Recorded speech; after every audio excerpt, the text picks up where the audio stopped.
সকাল থেকেই কিন্তু এই জায়গায় রয়েছি। সকাল 11টা থেকে এই ট্রাক সেলের কার্যক্রম শুরু হয় এবং কারওয়ান বাজারের যে মেট্রো স্টেশন এলাকা আছে সেইখান থেকে মূলত শুরু হয়েছিল।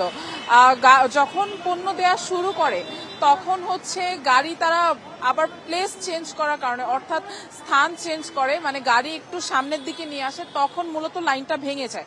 লাইন ভেঙে যাওয়ার ফলে ক্রেতারা হচ্ছে লাইন থেকে বের হয়ে পড়ে এবং পরবর্তীতে যাদের কাছে টোকেন দেয়া হয় তারা আর লাইনে দাঁড়াতে পারেনি। তো একটু আগে সেটা নিয়ে আসলে বিশৃঙ্খলা ছিল। এখন আপনি দেখছেন যেহেতু বেলা অনেকটা গড়িয়েছে, এখন ভিড়ও তেমন নেই, ভোক্তাদের লাইন ছোট হয়ে এসেছে, সব ভোক্তারা অনেকেই চলে গিয়েছেন এবং তাদের কাছেও কিন্তু পণ্য একদমই শেষ পর্যায়ে।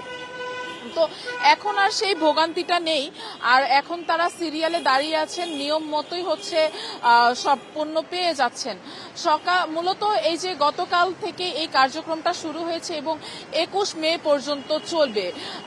এই 10 দিনের কার্যক্রমে 28,80,000 পরিবারের কাছে টিসিবির পণ্য পৌঁছে দেওয়ার কথা জানিয়েছেন বাণিজ্য মন্ত্রী এবং যদি প্রয়োজন হয় সেই হিসেবে শুধু নির্দিষ্ট কোনো, অর্থাৎ ঈদের সময় না, বছরের অন্যান্য সময়েও কিন্তু এই টিসিবির ট্রাক সেল কার্যক্রম অব্যাহত রাখার কথা বিবেচনা করা হবে বলেও জানানো হয়েছে আমাদেরকে।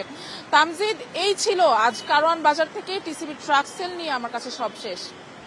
ধন্যবাদ আফরোজা।